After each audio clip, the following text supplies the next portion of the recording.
I told you bacon isn't permitted in this neighborhood. Karen, I have every right to eat whatever I choose. Shut the up.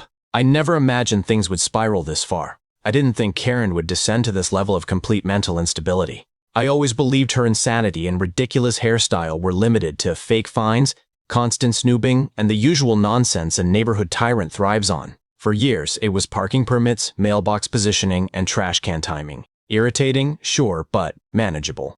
Welcome to my channel. Don't forget to like and subscribe for your premium HOA drama fix. Then came the meeting that changed everything. Karen stood at the podium grinning like she had just invented fire, announcing that pork and bacon were now forbidden in the neighborhood. She said it with absolute conviction.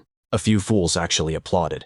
I laughed, thinking it had to be a joke, until she slammed the gavel.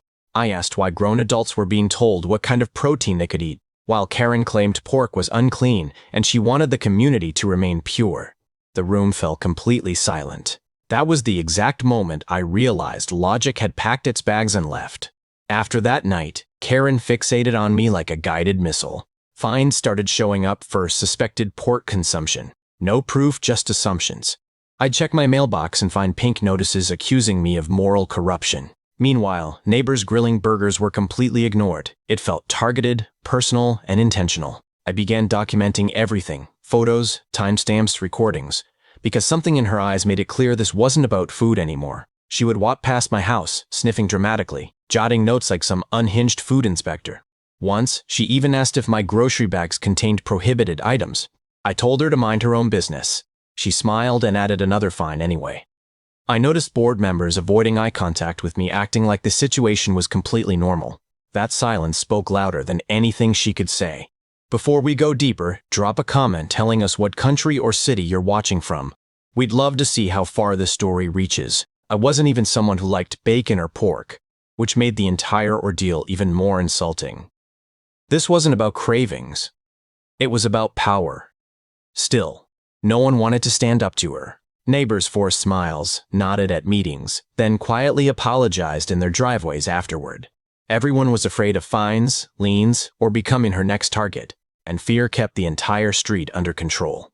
A few days later, Karen took things even further.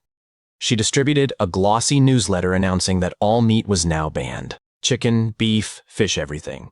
She blamed obesity, aggression, environmental concerns, and spiritual imbalance, throwing out buzzwords like a broken wellness podcast. I honestly thought I misunderstood what I read. At the emergency meeting, she proudly repeated the announcement while squeezing into a chair that clearly contradicted her message. That moment broke something inside me. Hypocrisy makes a sound, and it echoed through that room. I stood up and asked who had voted for this decision, only to be met with blank stares and silence. Karen smiled and said leadership meant making difficult decisions for weak people. That was the moment I stopped caring about keeping the peace. I went home and bought bacon, steaks, sausages, everything on the forbidden list. Not to indulge, but to prove a point. The following evening, I sat on my porch with a sizzling pan beside me, eating slowly, waving politely as Karen's patrol car crept past. She slammed on the brakes, eyes wide, and began writing tickets like she was filling out lottery slips. I didn't argue. I stuck them to my fridge like trophies. The fines increased every single day: aggressive chewing, public display of protein, intent to corrupt minors. Each notice became more unhinged than the last. I refused to pay any of them. I wanted her more furious, more careless, more exposed. I needed witnesses, patterns, evidence. What I didn't realize at the time was that Karen had stopped seeing rules altogether. She saw enemies, and once she labeled me as one, the neighborhood stopped being a place to live and turned into her personal stage. I kept grilling every night, smiling even wider while phones quietly captured everything. Neighbors watched from behind curtains as tension built because everyone could feel this obsession was building towards something reckless, something public, something impossible to ignore. At some point, Karen stopped sending letters, which strangely felt more unsettling than before. The mailbox remained empty, the porch undisturbed, the usual pink threats gone. For a short moment, I wondered if the board had finally stepped in or if reason had somehow caught up with her. That hope lasted exactly one weekend. Monday afternoon, I was back on my porch, skillet smoking, bacon crackling, steak resting beside it like a challenge. The street was quiet until Karen appeared, walking straight toward me without her clipboard. Her smile was stiff and rehearsed, the kind worn by people convinced they're right. She asked why I hadn't paid my fines and why I insisted on becoming a threat to the community. I calmly told her she had no authority over my body, my food, or my property. I said she was crossing legal boundaries and needed to step back. Neighbors lingered nearby, pretending to garden, phones partially raised. Karen's expression twitched. She said she had tried to warn me, claimed rules were an act of mercy, and that defiance required consequences. Then she reached into her purse. The metal appeared before my brain could fully process it. A handgun, small but undeniably real, pointed directly at my chest. The entire street froze. Someone gasped. Karen's voice trembled as she demanded I pay immediately, or she would resolve the situation permanently. I raised my hands, heart racing, telling her this was insane, illegal, and couldn't be undone. She kept shouting about order, purity, and obedience. I thought she was bluffing, intoxicated by her own authority. So I stepped sideways toward my door. The gunshot cracked through the air as she fired upward. Birds scattered violently from the trees. Windows shook. Screams erupted. I dropped to the ground as neighbors shouted, children cried, and phones captured everything. Karen stood there trembling, gun still raised, eyes frantic, finally understanding she had crossed a line she couldn't reverse. Sirens echoed in the distance, growing closer, while she kept whispering that I had forced her hand, as if belief alone could erase reality. Every second dragged painfully, burned into memory. As witnesses gathered, evidence piled up, and Karen's authority crumbled quietly beneath the weight of her own actions completely. The sirens reached us before Karen could come up with another excuse. Police cruisers sealed off the street, officers moving quickly, weapons ready, voices firm.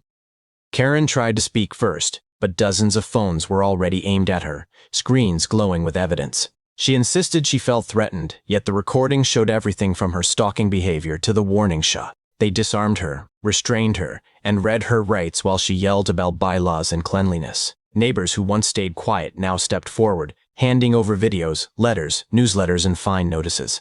The board members arrived nervous, pretending ignorance until officers asked who approved dietary enforcement.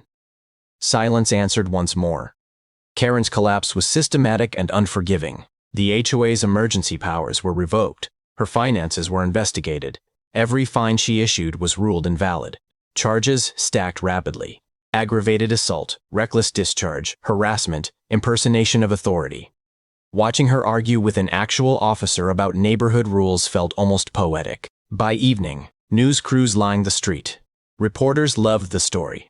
Health obsession meets porch grilling. Karen was led past cameras, hair falling apart, confidence gone. She shouted my name like a curse, promising lawsuits, change, redemption. No one paid attention. Days later, the neighborhood felt different. Meetings resumed under neutral leadership. Rules returned to lawns and fences, not food choices. People apologized quietly, ashamed of their silence. I accepted most of them. Karen's house entered foreclosure after legal costs overwhelmed her. Her name became a warning against control. Kids rode bikes freely again. Grills lit up across the neighborhood, smoke rising like celebration. I never filed a lawsuit. I didn't need to. The evidence spoke clearly enough. Control had finally met consequences, and the lesson burned brighter than any fine notice ever could. The end. Please like and subscribe for more HOA conflicts like this. Do you think she received what she deserved? Comment below.